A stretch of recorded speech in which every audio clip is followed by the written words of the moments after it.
សួស្តីបងប្អូនទាំងអស់គ្នាបាទថ្ងៃនេះចង់មកបង្ហាញបាទពី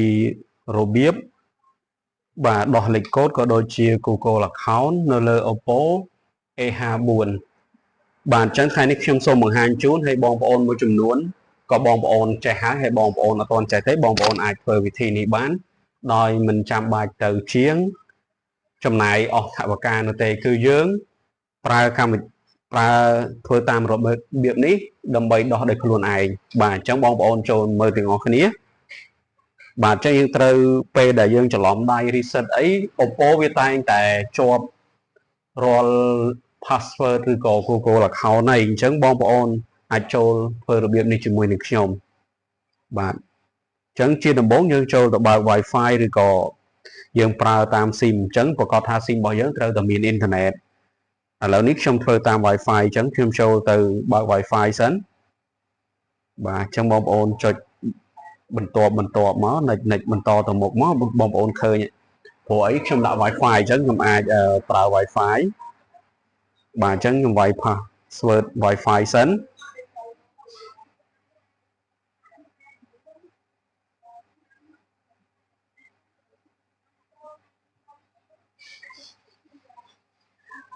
បាទអញ្ចឹងខ្ញុំបាន connect Wi-Fi រួចហើយ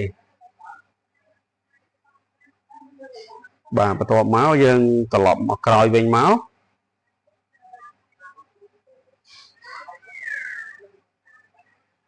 អានេះដើមដំបូងពេលដែលយើងបើកមកគឺវាលោតបែបនេះហើយអញ្ចឹងបងប្អូនចូលទៅ emergency call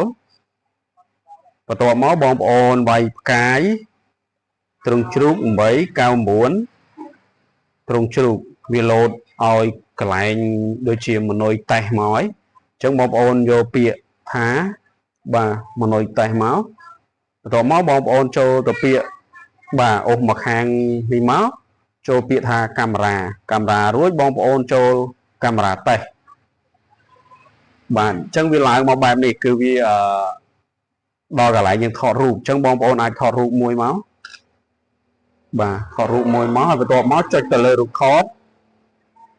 បាទបងប្អូនចុចរូបថតដែលយើងបានថតរួចបន្ទាប់មកបងប្អូនចូលពាក្យថា send បាទ send ត្រង់នេះបន្ទាប់មកបងប្អូនអូសមកចូលពាក្យថា Google Search Image បាទ Google Search Image មករងចាំបន្ទាប់មករូបភាពដែលយើងបានថតរួចឃើញហើយអញ្ចឹងយើងមើលខាងលើនេះបាទចំណុចលើនេះកន្លែង tray 3អញ្ចឹងបងប្អូនអាចចុច tray 3មកបន្ទាប់មកបងប្អូ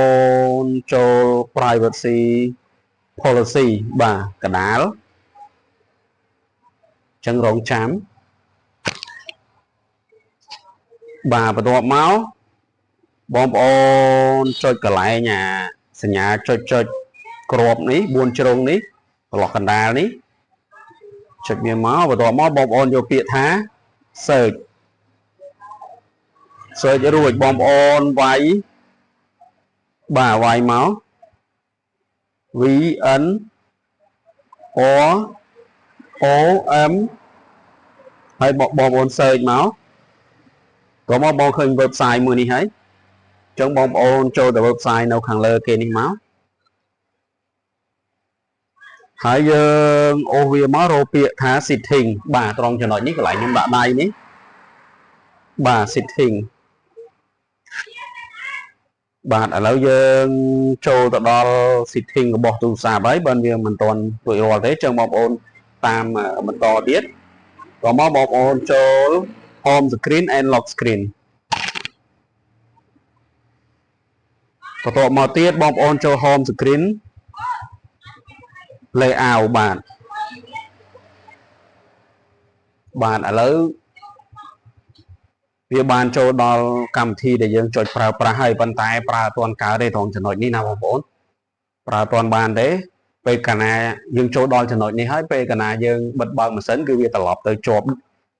Google account ឬក៏ password វិញហើយអញ្ចឹងបងប្អូននៅមកបន្តទៀតបន្ទាប់មកបងប្អូនត្រូវមានទូរស័ព្ទដៃមួយគ្រឿងទៀតដើម្បី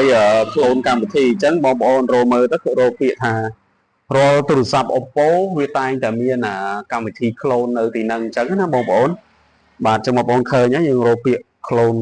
មកហើយយើងបើកវាមក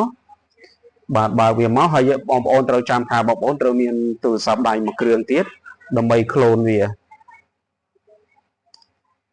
បាទបន្ទាប់មកយើងយកពាក្យ new phone នេះមកហើយយកពាក្យបងប្អូនមាន Oppo ដូចគ្នាបងប្អូនអាចជ្រើសរើស Oppo ទៅតែសម្រាប់ខ្ញុំអត់មាន Oppo ទេខ្ញុំយក Samsung ទៅ import transfer data តែម្ដងបាទចេញលេខមកវានឹងចេញ QR code ដើម្បីឲ្យ scan ហើយអញ្ចឹងចំពោះកម្មវិធីទូរស័ព្ទផ្សេងវាអត់មានទេចឹងបងប្អូនត្រូវ download កម្មវិធីមួយនេះបាទដែលខ្ញុំបានបង្ហាញជូនអញ្ចឹងបាទនេះ clone phone ខ្ញុំបានdownload រួចហើយចឹងបងប្អូនអត់ទាន់មានទេបងប្អូនអាច download កម្មវិធីនេះបានអញ្ចឹងបងប្អូនបើកមកបាទហើយចុចពាក្យ scan QR code បន្ទាប់អូខេហើយចុចពួក scan មកបាទហើយដាក់ក្បែរគ្នាបាទឥឡូវវាកំពុងតែ scan ហើយតាក់ទងនឹងយើង backup data នេះបងប្អូនអត់ចង់ឲ្យមានលេខទូរស័ព្ទឬក៏ Messenger ពីទូរស័ព្ទផ្សេងចូលទៅទៀតបងប្អូនបិទវាមកបាទបិទវាមកយើងទុកទៅ app មួយហើយបន្ទាប់មកចុច next បន្ត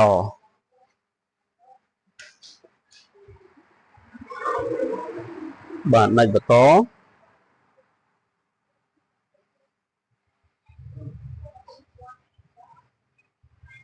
អានេះដោយសារខ្ញុំធ្លាប់ backup ពីមុនវាជាប់ប៉ុណ្ណឹងអញ្ចឹងបើបងប្អូនទូរស័ព្ទអត់ទាន់បាន backup ទេវាអាចឲ្យអូខេគឺទៅតែម្ដងបាទអញ្ចឹងរងចាំមកបាទនេះកំពុងតែ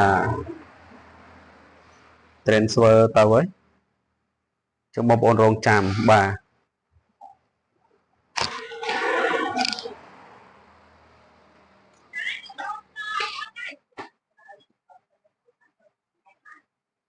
បាទត្រង់នេះយូរដែរអាស្រ័យទៅលើទូរស័ព្ទយើង backup ទៅច្រើនទៅតិច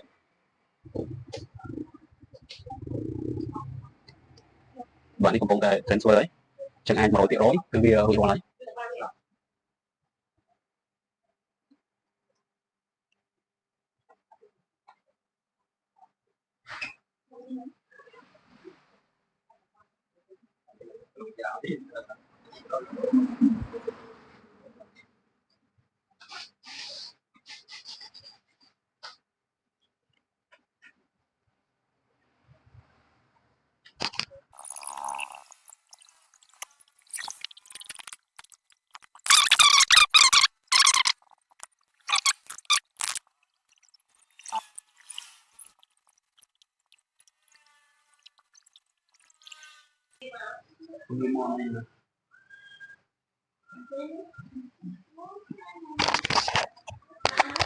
បាទបងប្អូនទាំងអស់គ្នាពេលដែល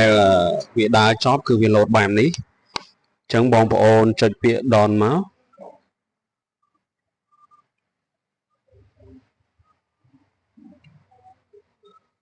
ចុច get start